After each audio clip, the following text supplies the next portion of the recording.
Hello everyone, welcome to my channel. My name is Sania. इन videos में हम newspaper को डिस्कस करेंगे। सिर्फ उनको डिस्कस ही नहीं करेंगे, बेसिकली मैं आपको हेल्प करूंगी कि आपने जो कॉन्सेप्ट पढ़े हैं उनको आप न्यूज़पेपर के साथ कैसे अलाइन कर सकते हैं। और अगर आप सिर्फ न्यूज़पेपर पढ़ना चाहते हो और उन न्यूज़पेपर को पढ़ते पढ़ते आप कैसे अपने कॉन्सेप्ट बिल्ड कर सकते हो। सो ये वीडियोस आपको हेल्प करेंगी in your personality development, in understanding news a little better way. इसको पॉलिटिसाइज हम बिल्कुल नहीं करेंगे टॉपिक को, हम बिल्कुल एक न्यूट्रल पर्सपेक्टिव से हर न्यूज़ को समझने की कोशिश करेंगे। सो आज मैं 4 आर्टिकल्स लेकर आई हूँ। पहला आर्टिकल जो आज हम डिस्कस करेंगे वो है Indian inequality and the World Bank claim. ये आर्टिकल द हिंदू में आया था। If you are reading the Hindu, आपने ये article 19th of this month आपने रीड करा होगा। तो यहाँ पे कुछ इंपॉर्टेंट कॉन्सेप्ट राम सिंह जो इस आर्टिकल को लिखते हैं उन्होंने डिस्कस करे हैं।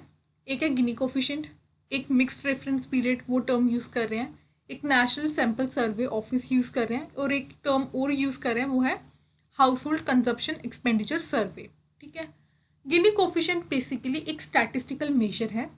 जो लोग ग्रेजुएशन कर रहे हैं इकोनॉमिक्स में, दे स्टडी स्टैटिस्टिक्स, उसमें वो पढ़ेंगे कोफिशिएंट वगैरह। तो गिनी कोफिशिएंट बेसिकली एक तरीका है जिससे हम इनइक्वालिटी को मेजर करते हैं, इनकम डिस्ट्रीब्यूशन को देखते हैं, वेल्थ डिस्ट्रीब्यूशन को देखते हैं। गिनी कोफिशिएंट की रेंज 0 से 1 होती है। 0 आपको बोलता है कि इस कंट्री में बिल्कुल भी इनइक्वालिटी एग्जिस्ट नहीं करती है, एंड 1 बोलता है कि इनइक्वालिटी परफेक्ट इनइक्वालिटी एग्जिस्ट करती है। तो as you move from 0 to 1, inequality एक कंट्री में बढ़ती जाती है। तो this is simply what Gini coefficient is. ठीक है। उसके बाद जो सेकेंड टर्म थी वो थी mixed reference period. Mixed reference period एक स्टैटिस्टिकल मेजर है जिसके थ्रू नेशनल सैम्पल सर्वे अपना सर्वे कंडक्ट करवाती है। इसके थ्रू हम समझने की कोशिश करते हैं कि कंजप्शन पैटर्न क्या है हमारी सोसाइटी में। इसमें बेसिकली जो चीज़ें आप फ्रीक्वेंटली खरीदते हो जैसे कि वेजिटेबल्स होगी, फ्रूट्स होगी, वो शॉर्ट रिकॉल पीरियड के वो अंडर फॉल करती हैं। उसमें हम देखते हैं कि 7 दिन में आपने कितनी बड़ी सब्जी खरीदी, कितनी बारी आपने फ्रूट्स खरीदे। ओके। और ड्यूरेबल गुड्स होगी जैसे कि कपड़े हो गए, तो आपने 365 डेज में कितनी बारी लिए, या और कोई कमोडिटी लाइक एनीथिंग जो आप ज़्यादा देर तक यूज़ कर सकते हो। लाइक कोई फर्नीचर हो गया, तो आपने क्या कोई नया फर्नीचर खरीदा नहीं खरीदा, वो कंजप्शन, वो ड्यूरेबल गुड्स के अंदर आ जाता है। तो मिक्स्ड रेफरेंस पीरियड आपके कंजप्शन पैटर्न को समझने का एक तरीका है। ये एक टूल है जिसके through national sample survey office अपने सर्वे कंडक्ट करवाती है। अब household consumption expenditure survey, ये NSO नेशनल सर्वे ऑर्गेनाइजेशन जो ministry of statistics and programme implementation के अंडर काम करती है, ये अलग अलग सर्वे करवाते रहते हैं। इन्होंने 2022-23 के करीब ये कंजप्शन एक्सपेंडिचर करवाया था जिसका डेटा 2024 में पब्लिश हुआ था। उस एस्टिमेट को यूज़ करा है वर्ल्ड बैंक ने अपनी रिपोर्ट में।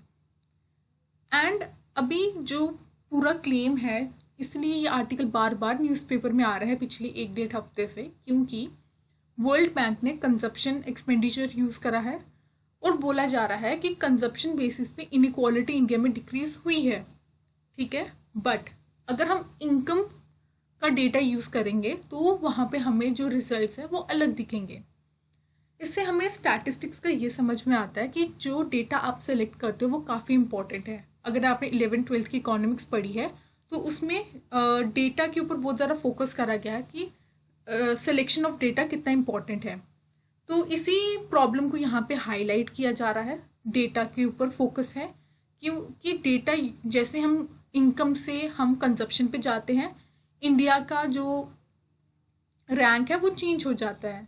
और इससे हमें ये भी पता चलता है कि स्टैटिस्टिक्स सिर्फ एक वर्ड नहीं है, but it is a study. आप फ्यूचर में जाके स्टैटिस्टिक परस्यू कर सकते हैं and it has a lot of scope. So this was all about Indian inequality and the World Bank claim. You can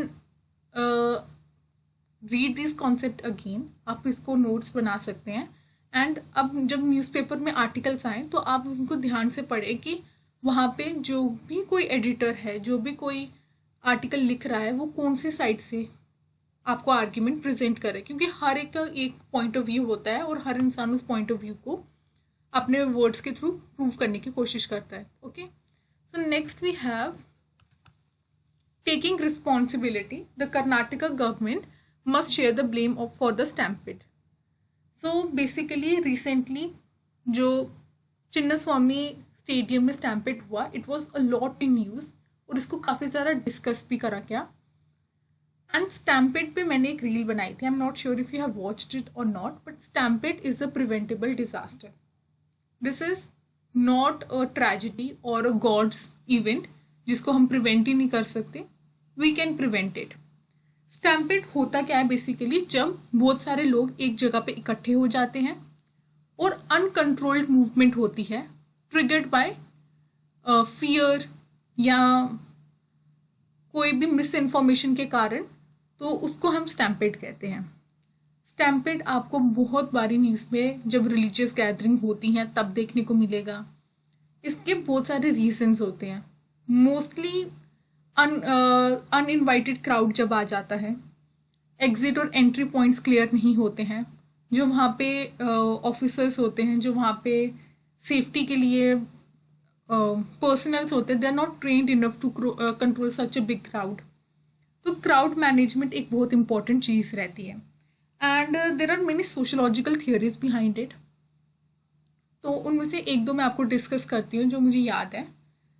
तो एक तो रीज़न जो उन्होंने क्राउड थ्योरी मैंने अपनी रील में डिस्कस किया था. क्राउड थ्योरी में वो बोलते हैं कि इट इज़ बेसिकली जब जो क्राउड में अगर एक इंसान पैनिक करेगा तो उसको देख के देखते सब लोग वहाँ पे पैनिक करने लग जाएंगे. बेसिकली ये एक ऐसे एक छोटी सी चिंगारी से बड़ी सी आग लग जाती है. Stampede is just like that. एक और थ्योरी जो मार्क्सिस्ट पर्सपेक्टिव से आती है, आई am not sure what it is called actually, पर वो बोलते हैं कि स्टैम्पेड में जिन लोगों की जानें जाती हैं वो मोस्टली पुअर लोग होते हैं और मिडिल क्लास लोग होते हैं. एंड वी ऑल, अगर आपने न्यूज़पेपर डेली रीड करा है, so you must have read that a women and her small child lost their life. So these are the incidents that come in news every day, and more than being act of God, it is a disaster and it is preventable. And next time if you talk about stampede anywhere, you must talk about it as a disaster. You should talk about human responsibility. And इससे हमारी society के बारे में भी कुछ चीज़ें पता चलती हैं कि how much it is important to learn that how should we behave in crowd. ऐसा नहीं कि एक इंसान उस तरफ भाग रहा आप सब भी भागोगे. You need to understand that you have certain responsibility, the next person has certain responsibility. It's not only about rights. You have to take your responsibility and you have to act responsibly in that situation.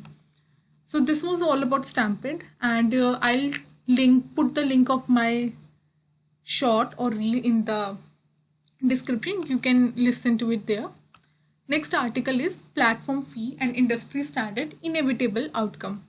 So platform fee का मैं आपको बताती हूँ. इस article को read करने से पहले मैं पिछले 5-6 दिन से पेमेंट जब कर रही हूँ. So I ordered on Blinkit ₹2 platform fee. I did a payment on Google Pay. There was ₹2 platform fee. Then I did another payment where I paid ₹7 platform fee. I think it was on Myntra. So I was also thinking कि भाई ये platform फ़ी हर एक जगह लागू हो रही है. So basically the article mentions कि स्विगी ने एक एक्सपेरिमेंट करना स्टार्ट किया था विद ₹2 प्लेटफॉर्म फ़ी, एंड धीरे धीरे बाकी जो ई कॉमर्स प्लेटफॉर्म्स हैं उन्होंने भी इसको अडेप्ट करा. प्लेटफॉर्म फ़ी बेसिकली एक एडिशनल चार्ज है जो पर ऑर्डर के बेसिस पे लिया जाता है in order to cover operational cost, technological upkeep and customer support.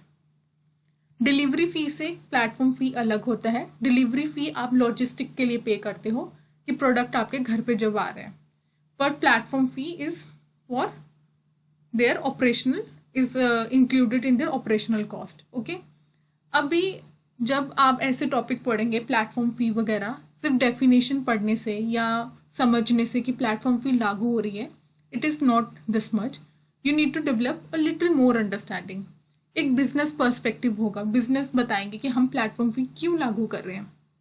As a consumer आपको तो समझ आ गया होगा कि it is a burden on consumer. Consumer नहीं चाहते कि वो प्लेटफॉर्म फी पे करें when they are already paying delivery fees and other GST and everything. Okay, then there is a workers perspective. क्या ये प्लेटफॉर्म फी आगे workers को transfer होती है? क्या इससे वर्कर्स को कोई फ़ायदा है, नहीं है? इंडिया में कौन रेगुलेट करता है कंज्यूमर इश्यूज को? And you will give me this answer in the comment section.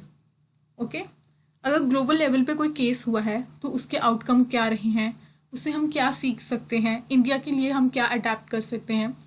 So these are all the things that you should look for और you should try to understand.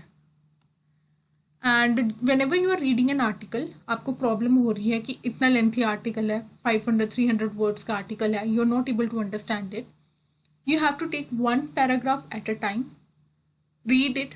आपकी जो भी native language है जिसमें आप day to day life में बात करते हो, से इट अलाउडली इन दैट लैंग्वेज कि मैंने ये इसमें से ये समझा। देन अगर कोई डिफ़िकल्ट वर्ड है उसको आप अंडरलाइन कर दो फिलहाल के लिए। जब आप आर्टिकल रीड कर रहे हो उस टाइम पे डिफ़िकल्ट वर्ड पे ज़्यादा फोकस मत करो। अगर आपको एसेंस समझ आ रहा है तो देन वेल एंड गुड, आप फर्दर रीड करना शुरू कर दो। बट अगर आपको बहुत ज़्यादा डिफ़िकल्टी हो रही है उस लाइन को समझने में because of that one difficult word, then you can always look for the meaning. ठीक है, and this slowly and steadily, initially आपको ये लॉन्ग प्रोसेस लगेगा बट धीरे धीरे आपकी स्पीड भी बढ़ेगी और आपकी अंडरस्टैंडिंग भी बढ़ेगी। And it will help you not only just कि आप न्यूज़पेपर जल्दी जल्दी रीड कर लो, बट आप कॉम्प्रीहेंशंस जब आगे कॉम्पिटिटिव एग्जाम्स में कॉम्प्रीहेंशंस रीड करेंगे, it will help you there and that day you will be thankful for this advice. I hope so. It will help you. And the last article for today is Yamuna pollution worsen bacteria level 4000 time the safe limit report. ठीक है, pollution reports आपको आती रहेंगी, गंगा की आएंगी, यमुना की आएंगी, newspaper में आती रहेंगी। पर आप इन पोल्यूशन रिपोर्ट से क्या सीख सकते हो? पहले तो आपको सिंपल अपने जो एनवायरनमेंट कॉन्सेप्ट है उनको रिवाइज करने का एक मौका मिलेगा। ठीक है, फिर धीरे धीरे आप पॉलिटी में डेल्व कर सकते हो, धीरे धीरे आप समझ सकते हो कि एडमिनिस्ट्रेशन या लोकल लोग कैसे इम्प्रूव करें अपने डे टू डे लाइफ्स में, ऐसी क्या चेंजेस हम एडमिनिस्ट्रेटिव लेवल पे लाएं, सोसाइटी के लेवल पे लाएं, ताकि हम पोल्यूशन जैसी बड़ी प्रॉब्लम को कंट्रोल कर सकें। आपको किसी भी बड़ी चीज़ को समझने से पहले उसका एक छोटा लेवल समझना होगा, आपको एक फाउंडेशन बिल्ड करना ज़रूरी है। तो इस आर्टिकल में जो मुझे दो इंपॉर्टेंट टर्म्स लगे हुए हैं, biochemical oxygen demand and dissolved oxygen. If you know this you can skip it and आप वीडियो ख़त्म कर दो, बट जिनको नहीं पता they should read it. Biochemical oxygen demand क्या होता है कि जो वाटर बॉडी में छोटे छोटे ऑर्गेनिज्म हैं उनको जो ज़रूरत है ऑक्सीजन की in order to break the organic matter over a specific period of time, उसको हम कहते हैं बायोकेमिकल ऑक्सीजन डिमांड। जो acceptable limit central pollution control bureau ने सेट करी है वो है 3 mg/लीटर।